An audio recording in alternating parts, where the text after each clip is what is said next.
I'm very interested in the future, how to make it brighter and how to bring it faster. So I remember actually waking up year 2000 and was kind of expecting to have floating cars. I've been lucky to have learnt about building teams around strengths, and it's remarkable what can be done when the team are gelling using their strengths. It's just magical. Absolutely magical.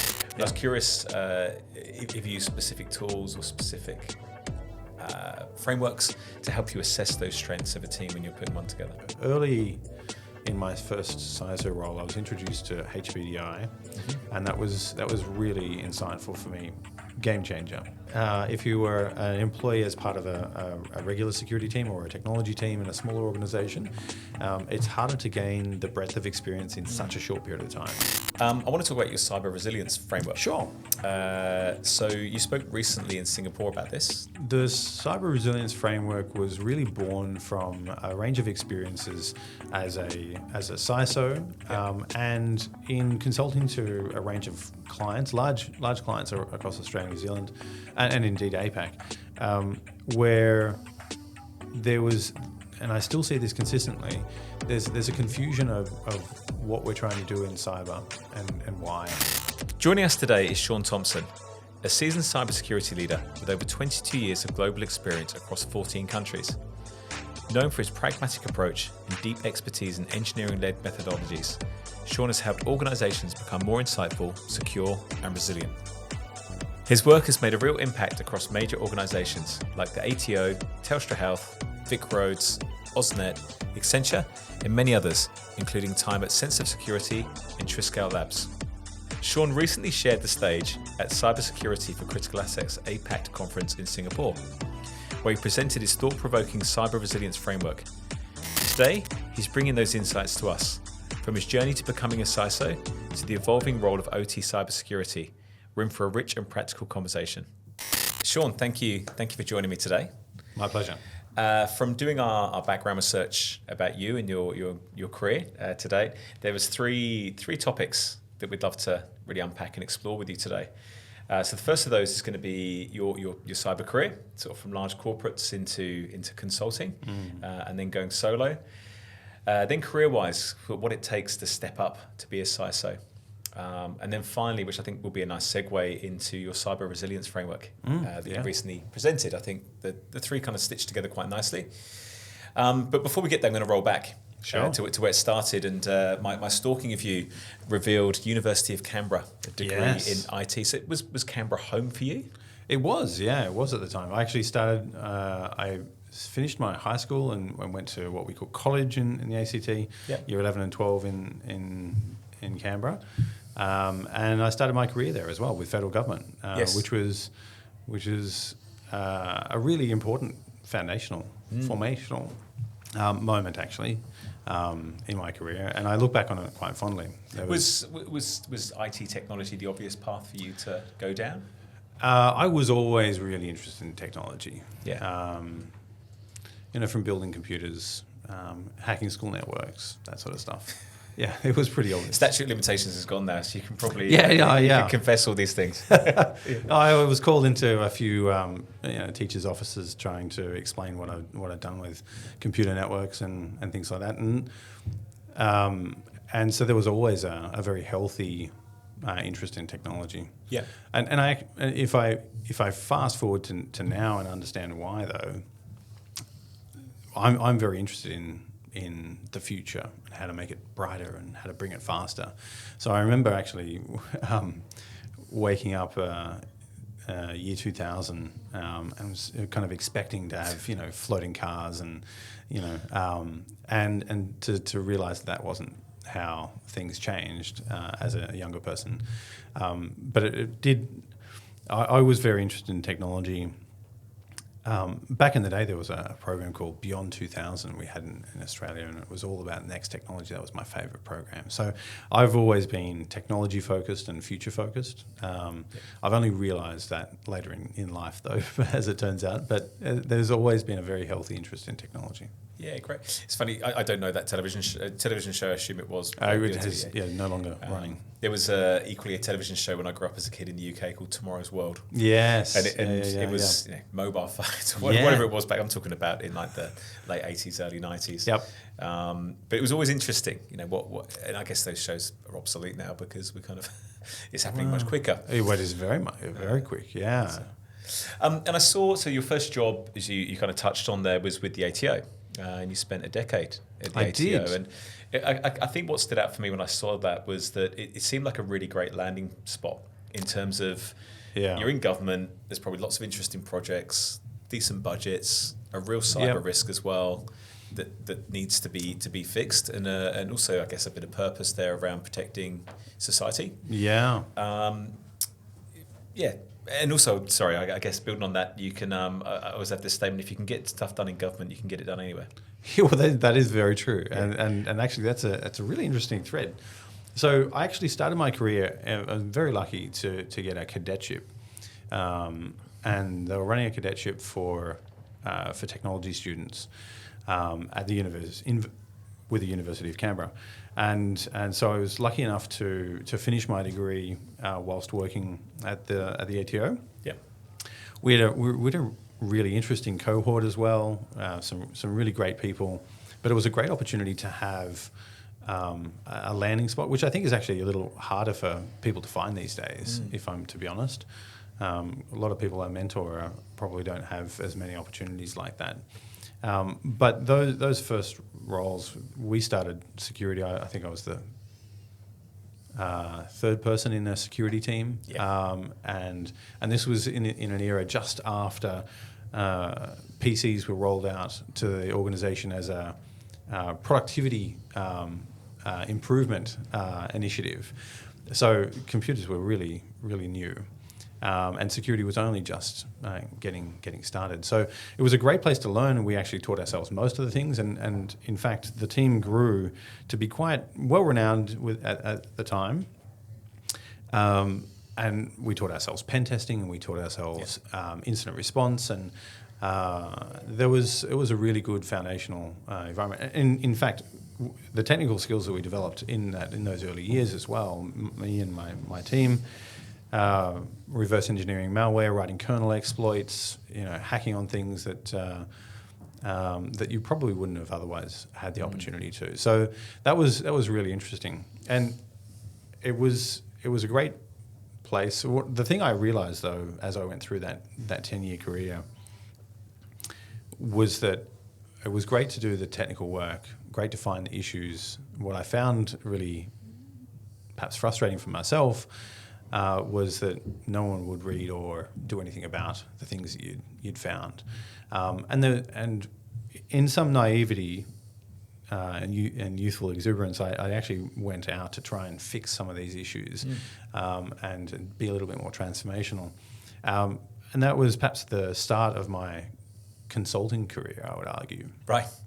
Where I'd moved out of just doing the next test, the next thing, and actually starting to try and transform. But I did find it really hard to transform inside a government department, and a large part of that was because I didn't necessarily have the skills or the vision or understanding or the mentorship even of what transformation looks like in government as well. Well, also presumably through that period, you mentioned that PCs started appearing in the office. Yeah. Well, they also started to appear at home. Well, they did, yeah. So suddenly the customer, who is your taxpayer, right, essentially submitting their tax returns, they're going probably from being very paper-based to suddenly electronic. Yeah. There's the trust of the internet, what information you're providing backwards and forwards, how you secure that. So you've got a customer that's evolving its habits and its behaviours. You've probably also got an internal hierarchy that are still learning about tech. They're not familiar. They're familiar with the old ways. Probably still got a few abacus kicking around the office. And then there's you with this kind of youthful exuberance, is the word you use, but not yet the experience as well. So there's a lot of things converging.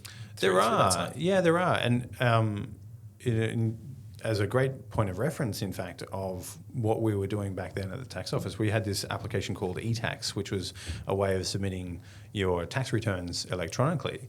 But that was a Delphi application compiled into an executable. Every year that would come to me and my team, and we would reverse engineer it, break it, try and get it to do things that it wasn't intended to. And but technology was very nascent. Even cloud, it was well before cloud. That's right. Most things were on-prem still. I remember when people first started talking about cloud, it was kind of a scary, taboo word. And like, we can't send things to the cloud. Look where we are now. Exactly right. But was there a kind of moment or through that time when you kind of realised cyber is my calling?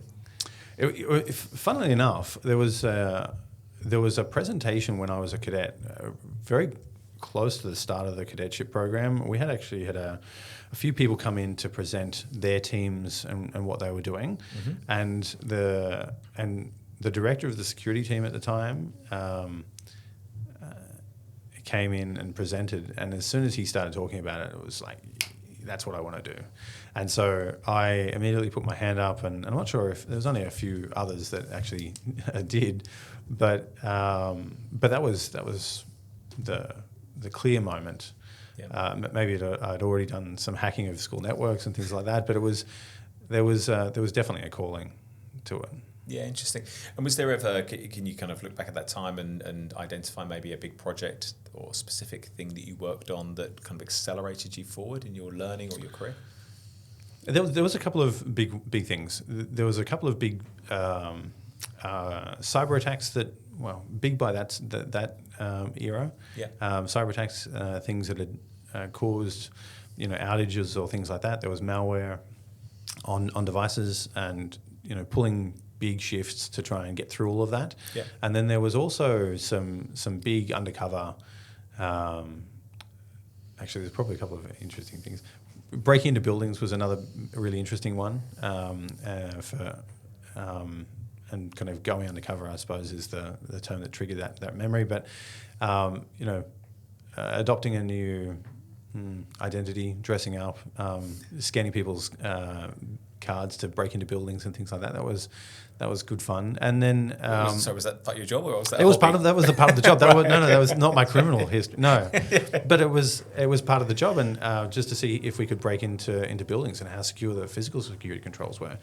And other ones were, we had a really interesting, what would be called red teaming now, a covert operation to try and break in and steal the crown jewels, and that was, they were long-term, projects that were delivered amazing results, but also triggered probably the biggest realizations for me, including we need to fix this. We need to go and it's not enough just to find the issues. We need to fix them, which is, I would argue, from that point onwards, been the focus of my career.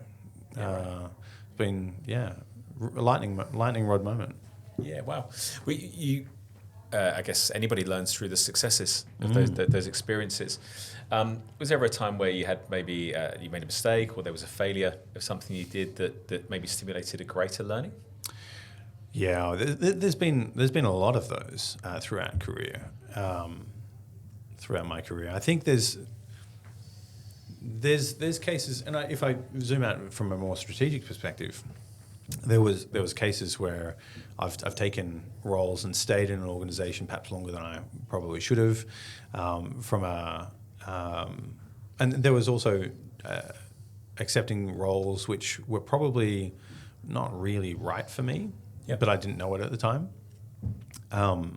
So moving into a CISO role was a really good experience, but it was also an experience where I learnt a lot about myself, probably more through not failures so much, but challenges. Yeah. And realizing that there were certain types of roles which were better suited for me. Interesting. More transformational, more a little bit more visionary, less. We were talking about operations before we started. The operational things are really good to build, I think, for me. But would I run an operational team every day? Would I stay in that role for 20 years? That's not necessarily me. I will generally always pushing the boundaries of things, but I think you don't find those things until someone either tells you, explains a little bit about you to you, or you have those experiences. And sometimes people can't see them either before you have those experiences. Did that kind of that learning about what resonates with you, let's put it that way, was that through self-discovery, or because you kind of touched on maybe other people point it out to you? Were there been key mentors or figures that have done that? Yeah, well, I'd have to give a lot of credit, I think, to my wife there. So my wife is very attuned to these sorts of things. So guidance, you behave this way, you act this way, you've thought about these sorts of things. So I think that's very key. I remember funny conversations with family members as well, and say, I've just realised this. We've been seeing that for years. I don't know, why didn't you tell me? And I feel like I've just wasted 3 years of my life because I've been making these mistakes. So definitely, close family members, friends that know you really well, life partners. It's interesting there that I think when you're in an organisation, the person that's giving out those jobs has normally got a problem to fix. Yes, indeed. They're matching skills 9 times out of 10. Right? Maybe personality to a certain degree to get the job done, but they have a problem to fix. That doesn't necessarily mean that that's attached to your value system. And that's the difference, isn't it? Your partner, your friends, agree. They understand really what makes you tick, what they see when you bounce out of bed in the morning, or when you're coming home with your head in your hands. Yeah. And kind of they get that read. And maybe you still rock up at work and do the job, but I totally agree, Anton. I actually learnt this when I first started my first CISO role, and learning about running a team of individuals, but bringing them together as a team, and understanding where their strengths were, interesting, and I've been working on this since, is really to help understand for myself, but also the other person, where, because often they don't know either, and the team members will have, they'll get energy from some type of work, and they'll lose energy in another type of work. And a classic for me is, if you can put me in front of the team and talk about vision and talk about where we want to go in the future, I love that stuff. But if you tell me to fill out a form and it's 15 pages, conversely though, I've a good friend of mine, we were working together. We had to classify 35,000 fields in a mainframe database and put a security classification against them.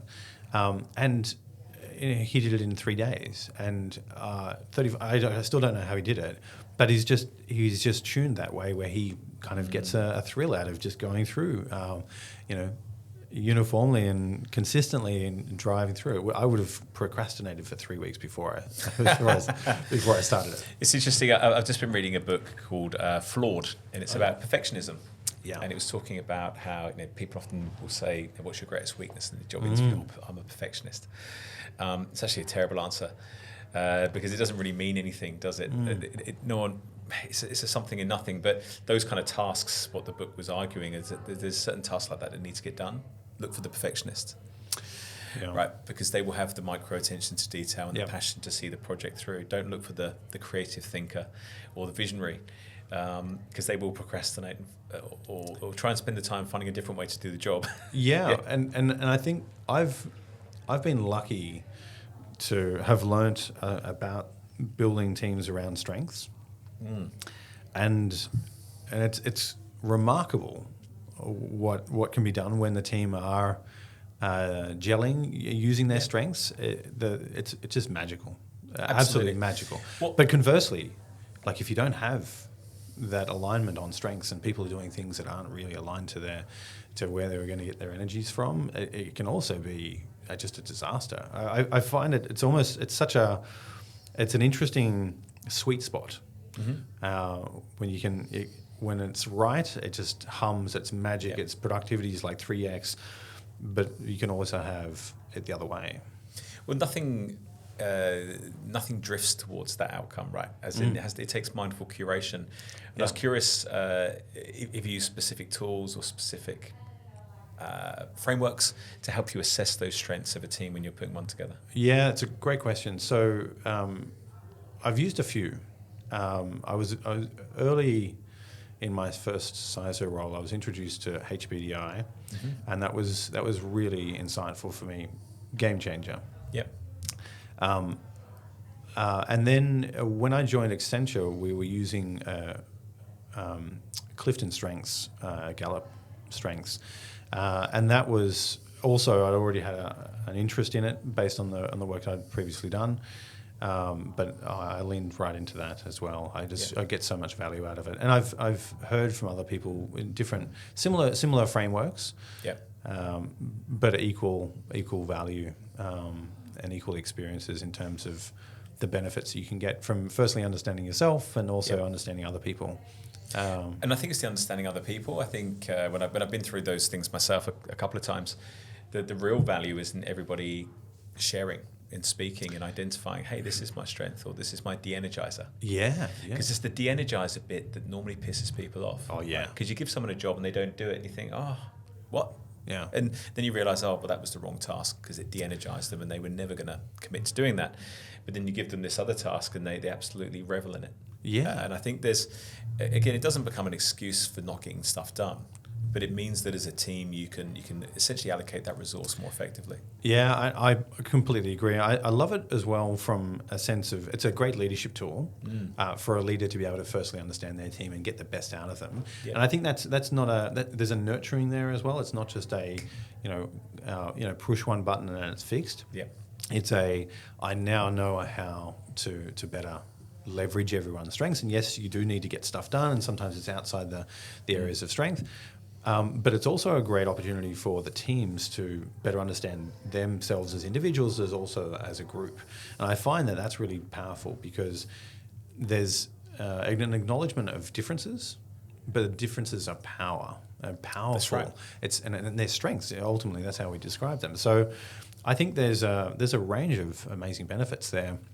The work that my team and I did in the first 3 months of being a CISO and me learning about this these strengths through HWDI and one of my teammates who's an expert in it. The work we did was just magical, amazing, best work we really did, and that was just eye-opening for me as a new CISO. Yeah, I think it is important, even if you're giving someone a task and you're saying, I know this is going to de-energize you. Yeah, but framing it. But we need to get it done. Yeah. So there's an acknowledgement, and it deals with the elephant in the room and sets expectation as well. I think it's really powerful. I'm going to get to your CISO, CISO. Sure. Actually, CISO, CISO? Where did you sit on that fence? Well, so I grew up here in Australia, so I learnt it CISO. Yeah. But now a lot of my clients are international. As soon as you go outside Australia, then it's CISO. So, yeah. Data, CISO. Data, yeah. It's a confusing time to be in tech. So you left the ATO and you went into consulting. I did. Sense of Security, who was subsequently acquired by CyberCX. That's like right. Everyone else. So I kind of often joke that the consulting chapter seems to be a rite of passage in the world of cybersecurity for most people. Yeah, it's interesting. Yeah. What inspired you to make the move? Well, I'd been in government for 10 years at this point, a little bit longer maybe, and my long service leave was up, and I was kind of itching to do something different, and I kind of had to. My father's been a strong guide and mentor as a good father is, and he's perhaps a little bit less adventurous and a bit more risk averse, and so he's like, no, just stay in that government role, job for life, and it certainly would have been, but and I probably didn't realize at the time, but me being driven by transformation and future, it really was driving me to look for other things. And so I took my long service leave and decided to hedge the journey into the private enterprise and the private sector, and then I just never looked back after that. And I was just as a still a very young person. It was interesting. I think it is a bit of a rite of passage for anyone who's kind of driven anyway. If you're, because I think there's a lot you can learn. And interestingly, I went back into consulting after being a CISO.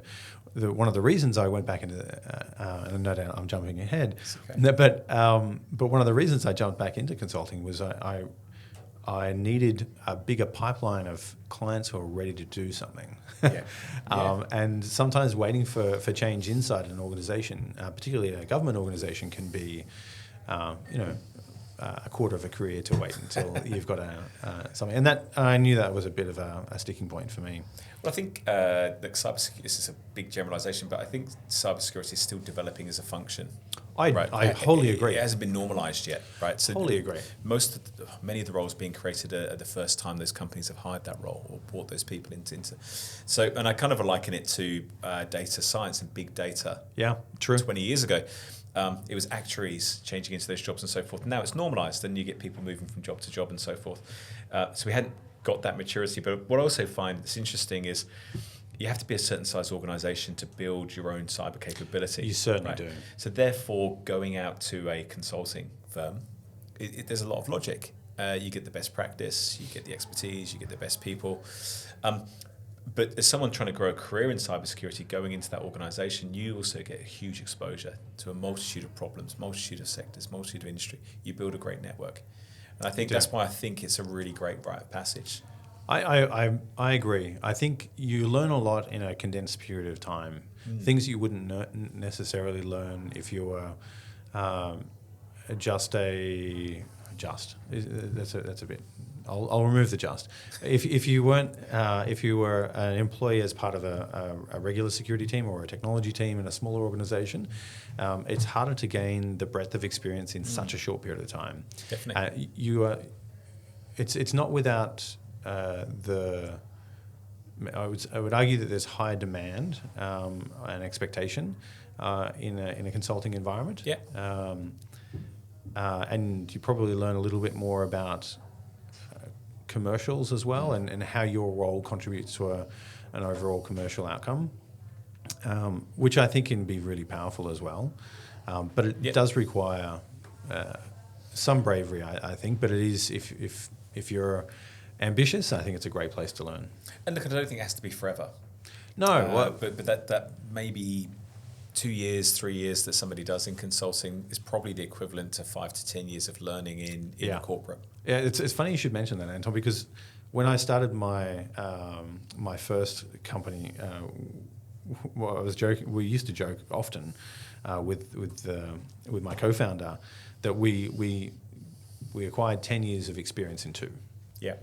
And I think consulting is not quite that extreme, but you're right. It's probably 5 years experience in 2. It also brings that commercial edge, right? Because you're suddenly sitting in front of an organisation that spent a lot of money with you and expect an outcome, which is different to being an employee on the books. It is very different. You're not seeing your salary in the same way as the investment. It doesn't necessarily mean it's different, but the way it's presented or the way it feels very different. And I think you also start to understand supply chain. And if you're strategically minded as well, it's more obvious. The supply chains are more obvious. Whereas if you're an employee, you're just paid. You turn up every day. You keep doing your work. As a consultant, you're moving. You have to be able to sell. You need to be able to market. You need to be able to deliver, and then deliver in a commercially viable fashion. And I think that's there's a lot of skills there. We've also got to get trust, right? Because there's a lot of consulting firms that are offering the same thing. Yeah. So ultimately, they're going to pick where they see value, where they have trust and belief that you are going to protect the business. Absolutely. Yeah. So I think it's a really important skill set. It is quite a crowded space. Consulting space. How did you carve your niche within that crowded space? Well, you've already touched on trust. I think trust is really important, and I think for a relatively small, let's say, boutique consultancy, I think it is really focused on trust. And I would argue that that's really the foundations of good sales anyway. It's being able to develop strong relationships with your clients, and so it is really trust based. But I think also the thing that I found my niche to be is really strong technical capability, high adaptability in lots of different engagements, but being able to connect the deep technical knowledge that I've developed with a really strong sense of business and strategy and things like that. So bringing those together, I think, has been fascinating, but certainly a niche there. There's quite a few people who are really good at strategy. There's quite a few people who are really good at technology. Yeah. Finding the middle ground there is sometimes a challenge, and maybe you'll need a few extra people. So, being that bridge has always been, and even from the start, has been quite a niche. And growing into that and developing that further has been quite fun. And I think finding that balance for anyone in cybersecurity is tough. In the sense of, are you the technical or are you the strategic thinker? Yeah. And maybe that's where it sounds like you were very comfortable in both spaces, which potentially makes sense why you then went from there into a CISO or a series of CISO roles and some of them contract CISO roles as well. Would that make sense? Would that? It definitely makes sense. So, the first CISO role that I had, I was approached for it in a contract sense, and I was already doing quite technical leadership work for large transformative changes, and the organisation had a requirement for a person something like that, but to be able to hold the position of a CISO. So I was approached for that first role, which was great, and I jumped at the opportunity. But I think I've got a few CISO friends who have had a risk background and not a technical background. Yes. And I've got other CISO friends who are come from highly technical backgrounds and less on the risk side or less on the political or strategy side. And I think it can work for different organizations, and I don't think there's any one, mold for a CISO. I think there's lots of different options, and it has to suit the organization and their and the timing for the organization as well. For me, I think there's different.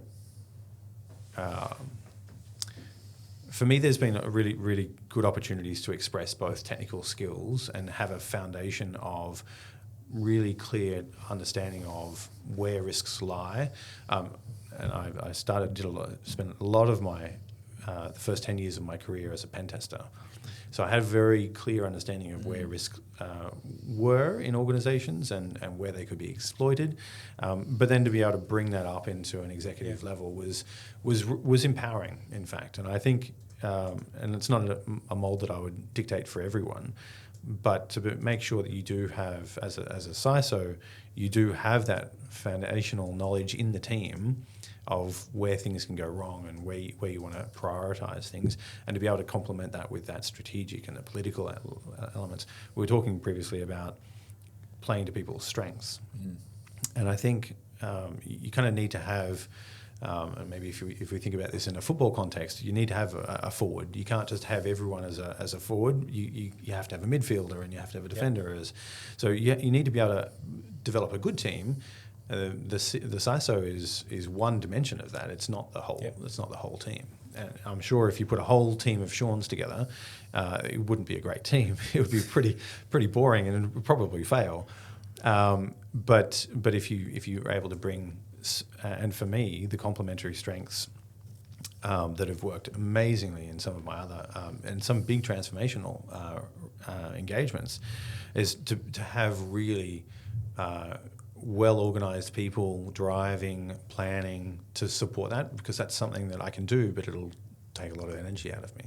Yeah. And so to bring that skill and that strength in is one of my go-tos. When you kind of think about that journey to CISO, and we've had people on the podcast that David Willett started in Starbucks. Yeah. And we've had Andrew Morgan and John Taylor. They both started out as detectives in the police force. Yes. No technical background, Yeah. no technology background. And then you got yourself, and I've had, I think, Lucas Gogokiewicz started off again as a pen tester in the world of technology. Which is the harder path, do you think, coming from a technical background and learning strategic, or coming from a business commercial strategic and then having to learn the tech? That's a really hard question to answer. I mean, that's why I asked it. Yeah. Yes. Yeah. It's a really hard question to answer. I think I know CISOs who are not technical, but are excellent, and I don't think that's. I don't think one's harder or easier. If I'm to be entirely political and politically correct, I think there are benefits in both streams. But I think what you do need is you need to be able to have some clear conviction when you're putting up a strategy, or putting up a budget, or putting up dealing with a crisis. You need to have that conviction of being able to say, yes, I know this is the right way. I've got the data. I've got this way to be able to convey the right messages. So I think ultimately, the skill set for a CISO is going to be more, relationship management and understanding politics and understanding business and strategy and things like that. I think the technical parts of it can be supported, but fundamental understanding of risk management aligned to the business is absolutely crucial. Do you think there's an element of what the company is buying or what they're looking for, in the sense of Definitely whether the company, the organisation, hiring organisation, see it as a technology problem or a strategic problem? Yeah, that's a really interesting question, Anton. So yes, I definitely see it. I think that's also comes back to how people hire, how people sell. People will generally go with the things that they know or trust. And I think if you've got an organisation that sees it as a technology problem, then you'll probably find someone that's a bit more technical. And if they see it as a business problem, they'll go with someone that's a bit more business focused and maybe risk focused. And I think maybe the real answer, it's a bit of both, to be honest. Cybersecurity, yes, has an increasingly business focused dimension, particularly with risk, with supply chain and third party risk management. It's huge. Many people would argue, I would too, that it's perhaps one of the biggest areas of weakness for organisations, and that takes more of a business and strategy. Requires more business and strategy skill sets.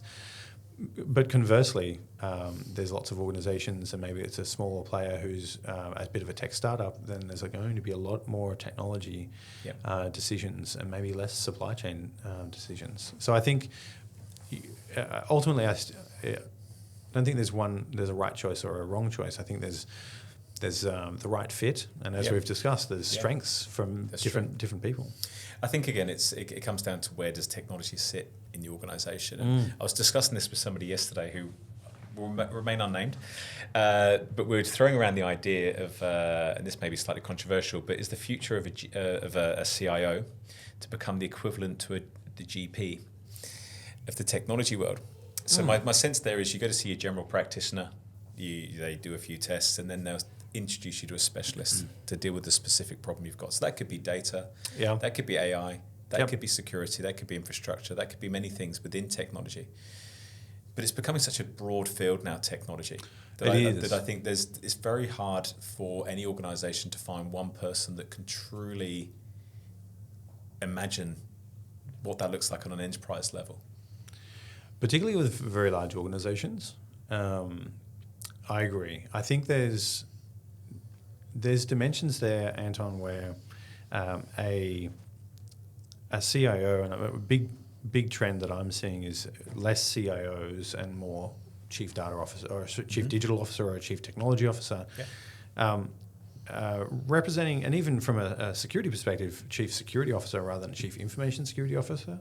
I think there's a view there where, representative of all the technologies that we're using these days, and the rapid growth and decline of others as well, the replacement of those demands the demands on that are incredible. In fact, the research that I've been doing recently shows that the technology growth is more like about over the last 15 years, and the technology landscape has changed about 650%. Yeah. And that's incredible. That's in contrast to a business context and supply chains changing over the last 15 years about 370%. So still lots of growth in that business space, huge growth, I would argue, fundamentally changing how business is done, but also the technology is almost double that, and encouraging supply chains to become longer. It's also interesting that we're also right at this moment in the midst of the AI revolution, right? And it's probably the biggest moment in business and technology in the world since the internet. Yeah, and true. And I would perhaps argue that it's as big as the Industrial Revolution. It's really profound. I think we're only just starting to see this ramp up, but there is huge amounts of productivity to be gained from exciting tools. There's lots of extra innovative options for businesses to break new ground, to provide more value to customers as well. But at the same time, there's some pretty significant shifts in the requirements for us to think about future roles and how do we keep people occupied when an AI, even just a chatbot, LLM can perhaps replace a few junior staff member. Yeah. So how do juniors get the experience that we've just talked about that I started with? But it's interesting when you think about the Industrial Revolution. The initial kickoff was the workforce destroying machines, right? Trying to trash the machines that were replacing them, the Luddites. Is literally what was happening at that time. And I think that's what I notice in the media is there's so much emphasis on the jobs that will be lost, or the perception of jobs that will be lost, as opposed to the job creation, the new opportunities, the different things. And that's because it's hard to imagine something that doesn't exist. I think you're absolutely right. I love the reference there to the Industrial Revolution and what we saw there. I think change is scary for people. It's a little less scary for perhaps people like me who are trying to look for the future and bring it faster. But the large majority of the population are going to be a little bit scared of losing a role and then having some instability. The world's unstable enough. So, adding more to that and cost of living pressures, and then getting a new job and having to retrain, and that can feel very overwhelming. Well, the basic premise, and I'm not an economist, this is massive simplification, but the basic premise of capitalism is that I believe the future is going to be better than today. Yeah. And my future earnings and my future revenue is going to be better than it is right now. That's why people borrow money to buy houses, and buy cars, and credit cards, and so forth. So therefore, what's threatened is the belief system that the future is stable, it's better, and I know exactly what that's going to look like and the consequences for me. So therefore, I can take a short-term gamble on this, risk on this. Because I feel comfortable with the future. And I think that's probably where this is. If you go deep, and I haven't done enough reading about this, but I'd imagine from a psychological perspective, that's the deep threat of uncertainty that's probably triggering.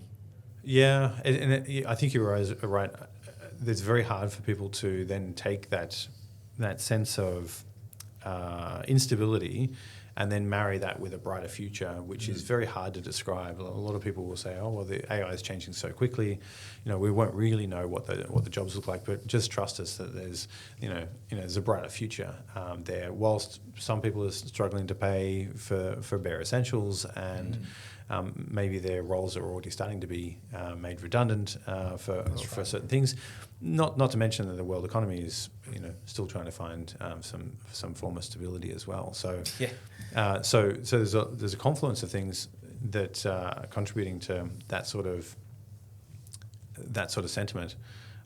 And so I don't think it's wrong at all. I think it's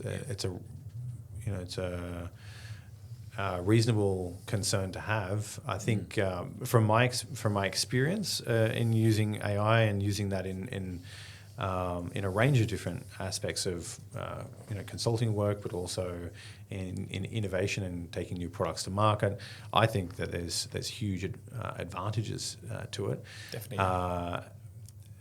But it will also have an adoption period where society's expectations of what a normal day's work looks like is going to be a bit different. Ultimately, the way I explained it to my children the other day was AI is like a calculator. Like we can do mathematics in our head, we can do sums, but sometimes it's easier with a calculator. Same, sometimes you want to, at this stage, with the current AIs, you want to write a report, then do some research. There's different ways to do it. You can do it a little bit faster with the AI tools. And I think you're right. I think there's some of those just basic day-to-day tasks that we can be quicker and more efficient to use. We're not necessarily... It would be awesome when AI starts to solve big problems. But at this point, I don't think you need to necessarily sit there and worry about what's the biggest problem I'm trying to solve with this. It could just be, how can I declutter aspects of my day? Well, and I think that actually frees people up to think of the next thing anyway. So if your regular day was writing lots of reports, and I remember back when I started my career, one of my jobs was to take one report. I was very young and in a junior role. Take one report, a threat report, and then transcribe that into a format that was on government letterhead and it was relevant to our environment. But there was a lot of transcription happening manually. And I actually calculated at one point, I said, this is ridiculous. Why am I doing this? And I to pitch the idea up the chain that we could do something different, I actually had to count the number of alt tabs that I'd do to get from one screen to another screen in the copy paste commands. So I counted them all up, it was hundreds. For one report, that was practically all I did. Because once I finished one report, I would have to start the next one. And you think about that in a modern context, we don't even need to do that anymore. It's just it's a 3-second operation. So, there's huge productivity gains, but it allows us to think about, okay, well, what next? Or is this really the right thing? I have a genuine hope that this will allow us to think a little bit more strategically and a little bit less. Not to say that we don't need process, but because I think process is really important. Operations are crucial. But to elevate our thinking just a little higher so that we're not always just focusing on the next thing in the process, and to be able to look a little bit further in the future. How could this be better? Maybe we can ask some interesting questions. We've got some interesting data. We've got some interesting third parties, and we've got how do we be a bit more productive or innovative in this space? I think I do have a hope that this will give us some more headspace. Yeah, I agree. Yeah, completely agree. I'm going to get back to your story if that's sure. Okay. Because I feel like you and I could easily go down several rabbit warrens. You became an independent consultant after your time as a CISO. So it always sounds very appealing, I think, to people. I'm this independent consultant. I can pick who I work with and when I work and what that looks like. Is that the reality? Well, in a puppy dogs and rainbows world, yes. But the reality of running a business means that you you're wearing all hats, and particularly as an independent consultant, you need to be able to have the relationships, you need to be able to curate those, you need to be able to sell the right sorts of things, you need to be able to meet people where their problems are at the right time. You need to be able to build enough pipelines so that you're actually financially viable. You need to be able to market yourself. You need to be able to then sell and deliver the work, and do it at a high enough quality that you're going to be able to be renowned for that work and continue to develop your brand. And so there's not to mention the accounting and all the tax and all that sort of stuff. So there's so many different things that you have to do. If doing all of those things doesn't sound like the thing that you would like to do, then it's probably not the space for you. So it requires a lot of courage to do that, and it's certainly not for everyone. But if you're of that mindset, then I think there's a lot of benefits. Pros and cons. I think there can be benefits. You can choose, who you work with if you've got a big enough pipeline of work coming in and enough demand. But you can also choose the types of work. I wouldn't recommend it to the vast majority of people. Like if I think about the distribution curve of diffusion of ideas, adoption curve, there's half the distribution curve are the late majority and the laggards. Realistically, if I jump to the front of the curve, there's only 2.5% who are willing to go and do something innovative and change, and there's 12.5% who are early adopters. But if you're not in that first 15%, then I don't think it's the right. And there's also a range of different timing for people in their families as well, or their family lives, personal lives. If you're have limited responsibilities, and then maybe that's a good opportunity. If you've got lots of responsibilities and you need stability, then maybe that's not a great choice. I think it's about knowing what you want to get out from it. To your point, if you want a bit of work-life balance as well, because your kids are a certain age and you want to be a bit more present at home, and there's other things going on that you want to be involved in. You don't want the full-time job, or being in a consulting firm where there's an enormous amount of pressure around what you're doing. But you're right, going back to what we were just saying about risk appetite with AI and kind of capitalist concepts of the future, you've got to be pretty comfortable with the idea that it's all on you. It is all on you, absolutely. And there's no one kind of running in to save the day. No, and that doesn't mean there's going to be sick leave either. You have to be very careful with how you're funding. You don't go and spend your first invoice payment on a whole bunch of different things. You need to bank that and prepare for the future. So there's a bunch of discipline that's required. It's not all, as I said, not all puppy dogs and rainbows. Yeah, great. I want to talk about your cyber resilience framework. Sure. So you spoke recently in Singapore about this, I believe Singapore? Yes. Where you presented at one of the cyber conferences. So I'm interested just to learn a bit more about it. And I will caveat that by saying that my tech knowledge is at what I call recruiter level, which is the equivalent to probably one of your grandparents. Right? So I'm going to follow the best I can, and maybe that's your challenge. But talk me roughly through kind of the core concept of it. Yeah, so the cyber resilience framework was really born from a range of experiences as a CISO, and in consulting to a range of clients, large clients across Australia, New Zealand, and indeed APAC, where there was, and I still see this consistently, there's a confusion of what we're trying to do in cyber and why, and so. A lot of the time, people will fall back to a compliance framework, but there'll be a lot of spinning of wheels around these sorts of things. A lot of work for the sake of either a compliance outcome, in lieu of any other form of assurance. Yeah.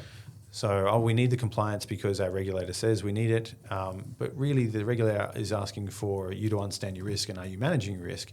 The compliance framework is a proxy to be able to express that. And so I think there's a really powerful reason to have compliance frameworks, but also as a technical person and as an incident responder, as a pen tester, and running large teams, chasing these sorts of crises, it was pretty obvious to me that compliance by itself wasn't enough. And so when I was starting to develop some ideas with clients of mine on how we would be able to frame this, how do we actually develop enough resilience to these sorts of real-world cyber threats, not just the esoteric ones, the ones that we can imagine nation states just popping up and saying boo. Not saying that nation states aren't actively trying to exploit people, but how do we express that to ourselves? How do we understand where we are most exposed, and how do we then represent the things that we want to do, the prioritized things we want to do, to a board of directors? To be able to give them the assurance that yes, we're aligned to your compliance framework, but we're actually doing things that are really important, and we're going to not do a whole bunch of things, and maybe 80% of things we're not going to do. And this is the most powerful part of this is that, as we mentioned earlier, the research that we've been doing at my company now, Cyber Express, shows that cyber budgets over the last 15 years, particularly in the operational technology side of things, the IT side has actually grown even more than this, have grown about 350%. So 350% over a 15-year period sounds great. Sounds great, a great time to be Chief Information Security Officer. Flush budgets, you can go out and fix things. The reality, though, when we compare that flush budget of 350% growth over 15 years with business complexity, business complexity has grown about the same amount, about 370%. And technology has grown about 650%. And so the technology supply chain, and we've talked about AI, and we've talked about a whole range of different cloud computing. The complexity is at least double than the cyber budgets. And then on top of all of that, regulation has grown about 450% over 15 years. And the biggest thing that's grown over 15 years is cyber threats. So cyber threats 15 years ago were nowhere near where they are now. They're 15x over where they are 15 years ago. Wow. So, which is and it's a very aggressive growth curve.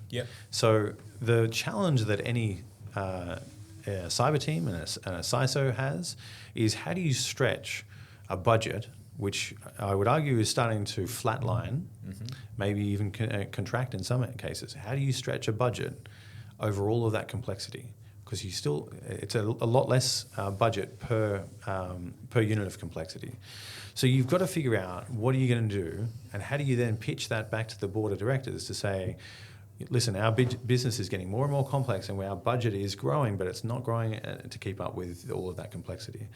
So the idea of this cyber resilience framework was, how do we choose the right things to do to manage our risk position, take the biggest risks off the table, and be comfortable with the things that we're not doing. And that framing of that conversation at a technology level, at a business level, and at a board level has been really powerful. Interesting. But it is a hard conversation for lots of organizations to have. Most CISOs that I see operating are more aligned to continuing the current trajectory, but my advice to them is, you do need to choose a more sustainable future for cybersecurity. Otherwise, you will find yourself with spread way too thin, and I would argue that's already happened. So is the opposite, or what's been happening then? My understanding of what you said is that they'll take a budget and try to disperse it across as many things as possible. Correct. To spread it very thinly, and as a result, not get enough cover, and not get fragile. enough focus on the very fragile. That's a great word, actually. Not get enough coverage on the things that matter most. And the way I frame it is that you've got lots of different threats out there. If you do the research, you've got more than 4,000 different types of threat actors and different types of scenarios for lots of different technologies. So with 4,000 threat actors, which ones are the ones that are really going to cause you damage? And threat intelligence is the secret sauce here. So we do know what threat actors. It's like if you're playing a game of football, you know which opponents you're going to have over the season. You can go and do your research. And some of those are coming on form in different times, and they'll have a different style of play. The same is true for cyber threat actors. Sometimes they'll be on the money. They'll have a great process. They operate a particular way. They've got really good ransomware or whatever it is. And so you'll be able to say, okay, this threat actor is actually really relevant to us because they're operating in our region. They've attacked similar organizations. They attack certain types of technology that we use. So they're quite active and relevant to us. So they have a higher chance of causing us damage. But their behaviors, their capabilities align to these types of technologies that we have, these types of business strategies that we have. And maybe we're taking a new product to market. Maybe we're trying to increase sales in a particular type of new region. So we actually need to think about, what's our business here for? What do we really care about? Can we let this one be exposed? And if that one was compromised because we don't really want to invest in it because we're trying to protect this new venture, maybe that's okay. That's interesting. So it's responding to the market dynamics as opposed to the regulation. So I think yes. The regulation is really important though, and the regulation is increasing faster than the cyber budgets. The trick with the regulation is, and most of the regulators are the same, they're still asking the same fundamental question. Same with all the standards. What is your risk? Understand what you've got. What's your risk? What's your exposure? Show me how you're managing your risk. If you don't know what that is, here's a list of 5,000 things you could do. The knee-jerk reaction from a lot of cyber professionals is, no, we've got a list of 5,000. We know what we need to do. Let's check every single box. And I've been in projects like that where I've been advising the client, I'm sorry, if we check all these 5,000 boxes, we're going to spend millions of dollars. And I still can't guarantee that you're going to not get attacked. So this is more about, it's almost like being a financial advisor, isn't it? You're providing financial advice to an organisation around, you've got X amount of dollars to spend on cybersecurity, and my advice to you, this is where you should, as in if I was coming to a financial advisor saying I've got X amount of dollars to invest and I want to get the best return possible. You're going to talk about risk. You're going to talk about high risk, low risk strategy. You're going to talk about, are you looking for a short-term return, a long-term return? You're going to look at the market data, market dynamics. There's no guarantees. There's no guarantees. But it will start to help you decide where to make that investment. It's interesting because you were talking, and I talk to my team about this a lot. I subscribe to Michael Porter's Forces, his definition of strategy. And the word strategy gets overused in my opinion. It does. Right? I see it everywhere, and it doesn't really make sense, and people can't articulate a strategy. So within our business, we talk about a strategy as how you organize your resources and investments based on knowledge and insights to create a competitive advantage. It's a beautiful definition. And it said to me, as you were describing it, that's what I was hearing. It's how we're going to organize our cyber budget and investments based on real knowledge and data about what's happening in the world and around our market, and it's going to give us an advantage that we're protected. Absolutely, and I've made the case for some time now, Anton, that a lot of the cyber risk is really just a trust me exercise. No, trust Shawn. You should do these 5 things. Why? Well, I've got lots of experience. I've done this before. Oh yeah, that sounds okay. And so maybe that works from a sales perspective sometimes, but in reality, when we're in the throes of a crisis, responding, and maybe with government inquiries as well, how do you justify that position? We just trusted Shawn because he says he's experienced. You do need the intelligence, and the intelligence is remarkably available in a cyber context. Government agencies are tracking a lot of cyber threat actors. There's lots of coordination and collaboration on what cyber threat actors are doing, and reasonably, 90% of the things that we could be doing to fix cyber controls, yes, they are good controls to be putting in, but you probably don't need to do them right now. Like if you had limited budget and you had to make a hard decision, you'd choose other things. And I see lots of organizations making calls on cyber budgets and cyber strategies without a true understanding of what they're exposed to.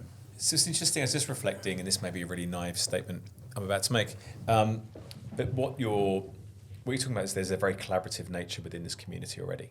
Yeah. Because everybody's got the same threats. Yeah. So there's a vested interest in sharing knowledge, because by sharing knowledge, you're gaining knowledge, right? And you're going to learn. But I just was wondering, as you were talking it through, let's say you've got two big retailers, right? And one says, we're going to put most of our budget into this specific aspect of our cyber. Yeah. Right. We're choosing to disregard this. We've done the analysis. The other one says, well, actually, we're going to put ours into this bit that you're not putting it into. Yeah.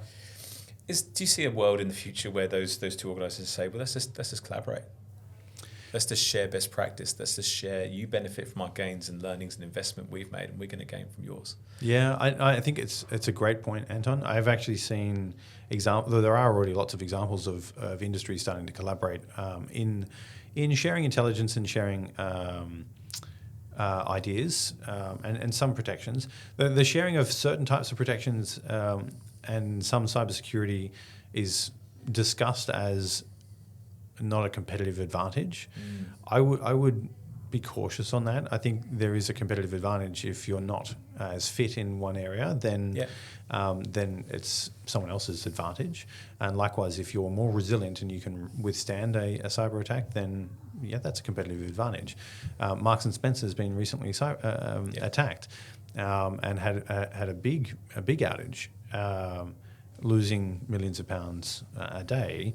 I think that's a bonus for other competitors. Well, yeah, that's right. If they shared that strategy with John Lewis, for example, they're still competitors, right? Yeah, they are competitors, and I think there's a resilience there. We're talking about finance. I think there's a risk analysis there. My biggest concern with most risk analysis is that it's mostly done with a wet finger in the air, more than based on real world analysis of. What are the threats that we really care about? Not 4,000. What's our top, maybe 5 or 10, and how can they impact our operations? How can they impact our business strategy? And then what's the technology that supports these business strategies, and specifically where do those threats impact them? And that's another good point, right? The cyber strategy, the cyber focus needs to align to the business strategy, right? And where the business 100%. is going. It can't be pulling against it. Otherwise, you can't justify your spend. Yeah. You can't justify the spend. And I think going back to your competitive advantage, I was thinking about, I heard a CISO fairly recently say, ultimately the goal was to be the slightly faster gazelle in the herd when the lions come. Yeah. Right. That's the bottom line. Absolutely. You don't want to be at the back of the pack being picked off. Yeah, absolutely. As sad as that sounds, if somebody's going to get picked off, you just don't need it to be you. Yeah, this is true, but this is also, we operate in a capitalistic environment.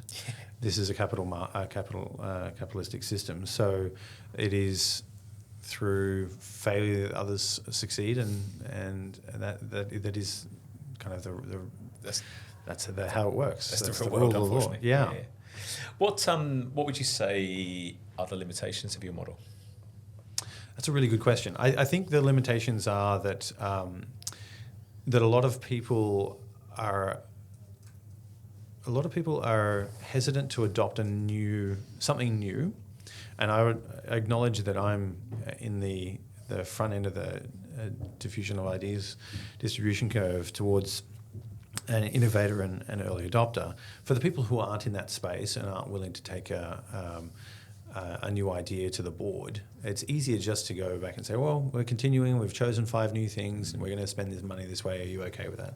So I think that the limitations are really adoption of a new idea.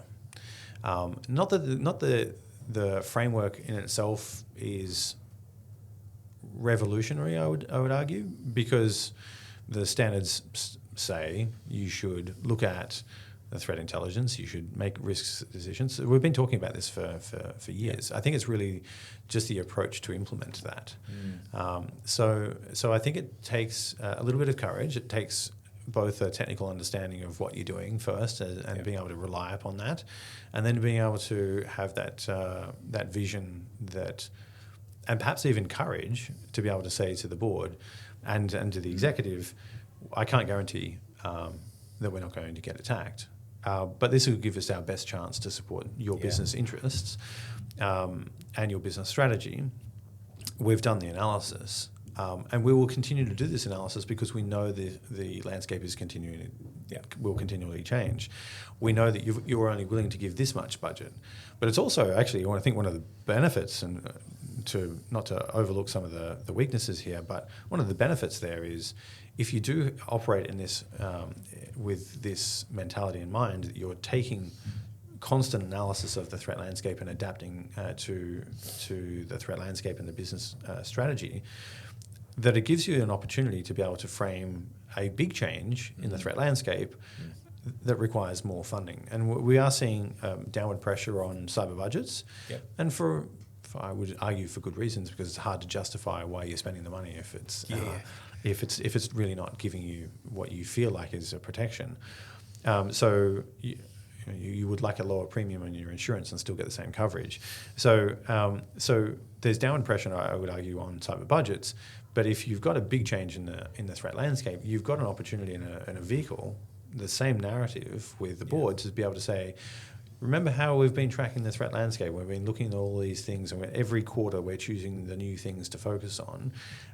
We had a big shift in the threat landscape.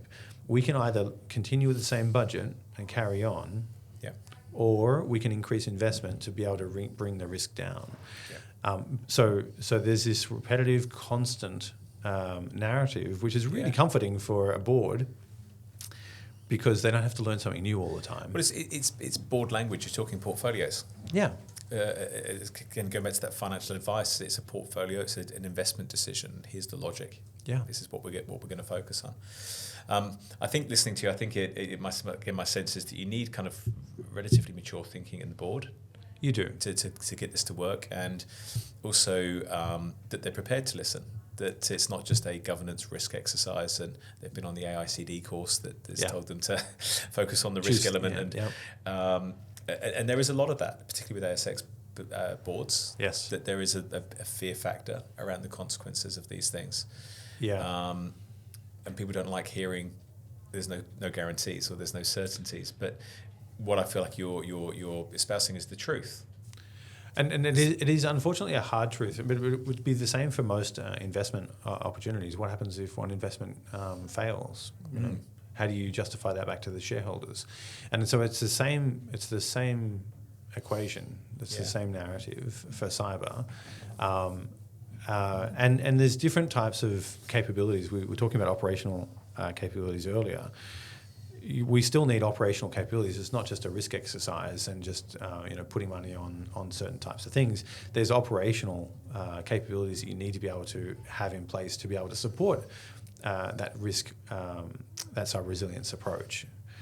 So you need to have really good crisis response. You need to be able to have really good ability to take the latest vulnerability and react to it, respond to that, and maybe even run some emergency changes inside an organization to be able to support running a risk model that way. Most organizations have thousands, millions of unpatched vulnerabilities or unmitigated vulnerabilities. So finding the issues is not the hard thing or the problem. It's actually fixing the right ones. Yes. Again, it's interesting that you use the word resilience as well as a description. From a psychological perspective, I think about resilience is it's a habit you need to continually work on. Right? Yes. You don't one day wake up and you've had a bad week and several terrible things have happened, traumatic, life-changing things, and you kind of go, oh shit, now I need to be resilient. Yeah. Right. If you wait till then for resilience, you're probably going to have a problem. Yeah. So how do you consistently make sure you're doing the right things around life to build up psychological resistance? Yeah. If I was to liken that to what you're here, I've never heard anyone talk about cyber resilience. Maybe it's a commonly used term. It's increasingly common. But I think that's what resonates with me when I think about resilience in another context. But maybe to your point, resilience I think is crucial, and it comes from health and personal life and right. the sustainability, and ultimately the cyber resilience framework that I've been talking about is about resilience. So when I was in Singapore, my framework was my pitch was, if you want to be a successful CISO or in outside of Australia CISO, then you'll need to be able to have a framework that gives you some sustainability, because your budget will not stretch even across the current complexity, and that complexity and the threats are growing faster than your budget. So you need a framework that's going to be able to give you some sustainability and be able to manage up and down throughout that process. But to add some colour and add a story to that, I was working with a team in a superannuation firm. Their cyber defence team were looking at threats coming through on the security operations centre, and they were spending countless hours, late evenings, trying to analyse all of these threats, and really to make sure that they weren't something real. They were trying to confirm that it was a false positive, but to exhaustion. And I had to really reframe that with them and to make it sustainable, because they weren't there to defend all threats. Yep. They were there to provide the best resilience that we could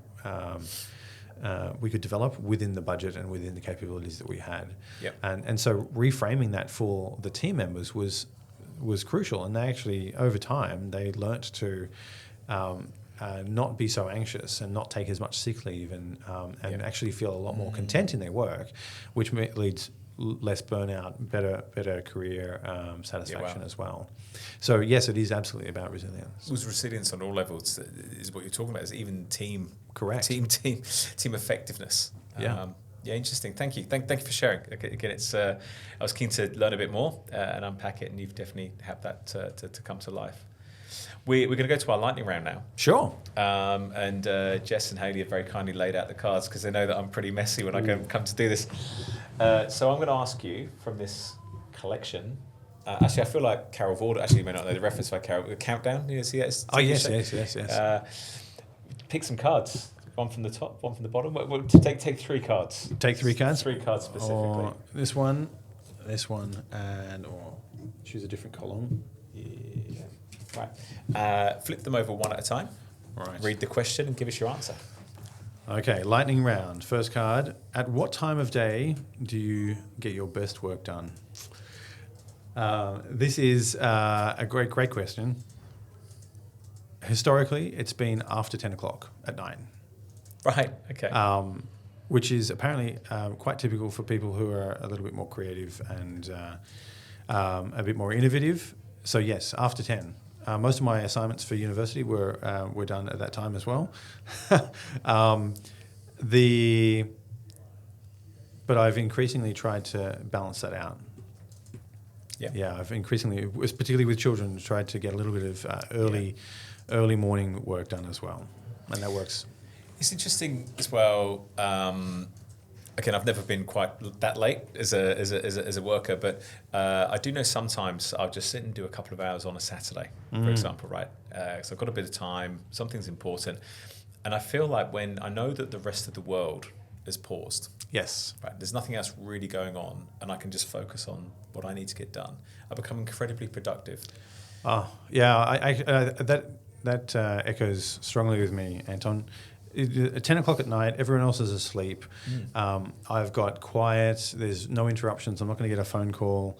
And there's a lot of deep thinking headspace afforded at that time. But that also gives me incredibly high productivity. Much more than I would normally have at other times of the day. Yeah, interesting. Next one. Second card, a lightning round, coffee or tea? Ooh, to be honest, I actually quite like both, but coffee, I love coffee, and Melbourne's a great place to get coffee. I've travelled the world.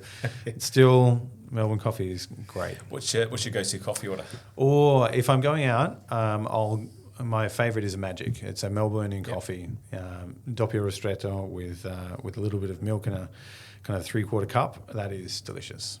Yeah, great. If you're at home. If I'm at home, I'm actually quite. I don't stick to any one thing. I'll go with lots of different things. Actually, the other thing, one of my favourite desserts though, is an affogato. Yes. That I had lots of affogatos when I was working with my team at the ATO in an early career. Friday afternoon was an affogato, and that has certainly stuck with me. Do you know, I always make the mistake of, or often make the mistake of having one of those when we go out for dinner. And then at 3 o'clock in the morning when you're laying there wide awake. Yeah. Actually, that wasn't wise to have an espresso shot at 10:30. Yeah. So it's kind of like my grandfather would love it because he loves ice cream in the morning for breakfast. So affogato in the morning would be probably great. Just have to switch it around. What have we got next? Okay, last card. Do you have any career regrets? That's a really interesting question. I think it's easy to probably have a negative perspective on things. I think there's certainly errors that I've made in career that I'd look back in hindsight and say, I should have done some things differently. In this case, I think, but I'm generally the optimist in the room. So I'd say that I don't have any career regrets. I think it's a journey. And we learn most from our mistakes and challenges that we face. So I'm going to say no. I'm going to reframe the question. Sure. We tend to regret more the things that we haven't done. Oh, okay. Well, this is interesting. So I feel like I'm living that now. I think the things that the things that I would really love to do, and it's not a regret, it's just still maybe it's a bucket list thing. Yep. I would really like to continue innovating and pushing the boundaries of what is expected in the cyberspace. I think technology offers lots of opportunities. So I think in that space, I think we've got there's still plenty of headroom to innovate. And so I think more of a bucket list thing for me, and so I have no regrets, is continuing innovating in this cyberspace and in business more broadly, actually. Yeah, because you've done most things, right? You've been in corporate, you've been in government, Yep. you've been self-employed, you've been in consulting, maybe working overseas, working overseas. I've certainly considered it. A lot of my clients are actually across APAC. I've worked in I think 13, 14 countries already. At the moment with relatively young family, it's nice to have some stability here in Australia, but still a lot of my clients are It's a double-edged sword, right, with the young family, as in you want stability, but it's also a great experience for those young people to go and see somewhere else. Yes, that is absolutely true. To grow up in a different culture, or a part of their upbringing in a different culture as well. Yeah, that's well said. I've got a couple more questions for you. Sure, shoot. What are you most proud of in your career? That's a really interesting question. Most proud. Most proud of? I am most proud, Anton, of becoming an authentic professional. I think that was relatively hard to. There was dips in and out of being authentic, and I think being authentic and honest with myself about where my strengths lie. Yep. I think was a really interesting journey. So I think finding that authenticity was really important and empowering. Yeah, it's a good answer. I think when you first come into the workplace and you first start becoming a leader, I think you have an idea of what you should be. And there comes a moment, I think, where you have to find comfort in I am who I am. Yeah. Not that you don't want to develop or work on your weaknesses or improve or whatnot, but there is an acceptance of that. And I think the more comfortable you can become in your own skin, the more effective you're going to be in what you're doing. Yeah, I wholeheartedly agree. I think it's certainly something I work on with a lot of my team members and people I still mentor, is really helping them understand themselves. And there's lots of distractions around. A lot of people saying, that you should do a certain thing. I had one person I was mentoring in my team. They said that they joined cyber and they'd been told that they needed to learn to code. And so they'd struggled in university, failed, in fact, their coding. And And I felt terrible for this person because that's absolutely not the case. You don't need to learn to code. Yeah. And it certainly wasn't their strength. So they'd struggled for 4 years through a bachelor's degree and then had to do extra courses in the summer just to get the degree finished, only to find that there was lots of opportunities to leverage their strengths in cyber anyway. So I think understanding yourself and being authentic is incredibly empowering. And the earlier we can do that in our careers, the better. Yeah, definitely. I listened to a high performance podcast. I don't know if you know that series. Jake Humphreys is a British sports commentator, does Formula One and those kind of things, or he did historically. And they bring on sports people and business people, and they talk about high performance. And the question they always ask is, what define high performance? I was listening to an episode recently with a CrossFit champion, and the definition was high performance is when you clear the distractions. Yeah. It's your peak potential, less distractions equals high performance. So the more you can declutter those things. And I think I observed that more and more. I think we live in a world of more information, more tools, more tech. Yeah. I often joke and I sound like a dinosaur, but before I came into recruitment, I'd never been on the internet. I'd never sent an email. We didn't have just as many distractions, and we were just as effective and just as productive without the things that have been introduced. Those things no doubt have the ability to make us better, but they also have the ability to distract us. Well, I think you're right. The distractions are abundant, and I would argue that they're purposefully done, even in social media, social networks. But I think there's also, I agree, it's the distractions. But I think also we've been talking about strategy. Your strategy definition is, take the distractions away, focus on the things that you really want to. How are you going to make best use of your resources, which implies you are removing those distractions. Yeah.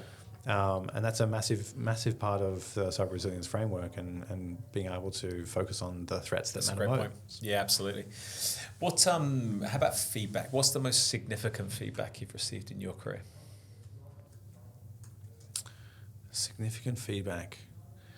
I think I've had lots of positive feedback over my time. I think there's been a couple of really call out cases where the feedback has been absolutely horrid, and I would argue unjustified. But it was those moments that actually gave me the biggest amount of reflection, and again, not to be a distraction, but to perhaps reaffirm in some cases the things that I was actually doing really well, and to perhaps dispel some of the feedback that wasn't great. And I think we're always going to have people who are coming from their own perspective with their own fears and concerns and. But the big ones that I would recall off the top of my head have been the ones where I would feel we've been quite influential, but big negative blow-ups, like shouting matches, kind of that sort of feedback, where it's taken me. I've gone away and thought about long and hard about what has been said, and it's reaffirmed that authenticity. And enabled me to grow further as a person. Yeah, I think it's the hard conversations that leave an imprint one way or another. And I think the other thing, which reflecting on your answer there, it's a very fine line between feedback and opinion. Yeah, absolutely. As well, someone's personal opinion about you or a situation. So I think you have to navigate that very carefully and understand the motivation for why someone's giving you that feedback. Are they coming from a good place to develop and help you and support you? Or is it just a direct criticism and it's picking the right things? Because to your point, it's very easy to get, the example you just gave, it's very easy to get bad advice or bad opinion. You should go and study coding if you want to be in cybersecurity. Correct. That's terrible feedback. Yeah. And probably cost someone a lot of personal time, stress, anxiety, all those questioning themselves to their core. Absolutely, and I think you're right, Anton. It takes. It's very easy to give bad feedback. I think one of the things I enjoy most about leadership is actually understanding the team members, who they are, and actually spending the mental time to be able to guide my own thoughts to be able to help them in the best way. I think I've found huge amounts of satisfaction in doing that. But to see people grow in the right sorts of both positive and negative feedback, but delivered in a way which actually helps them grow, I think is fantastic. But it's a big part of leadership that I think is required. And contemporary leadership. I think Correct. The leadership has changed. Yeah. I think 30, 40 years ago it was, I'm the boss. Yeah. Do as you're told. Yes. I think the world, fortunately, has moved on a long way from that now. Yes. We have to engage a bit more intellectually and a bit more personally with people. Yeah, and the word that we've used already was nurture, and I think it's not a one tick or a one shot solution. It's this constant engagement and nurture, but done over a period of time, it can be just it creates really high performing teams, without necessarily some of those distractions, and magic can happen. You can do amazing things. You can change entire organizations with the right configuration. I think I love the concept, and not the extremity of this, by the way, but I love the concept that leadership's the wrong word. It should be followship. Yeah. Now that's dangerous. In a kind of cult sense. Yep. But as a leader, you're defined by the people that choose to follow. I think that's very true, and I think particularly as a person,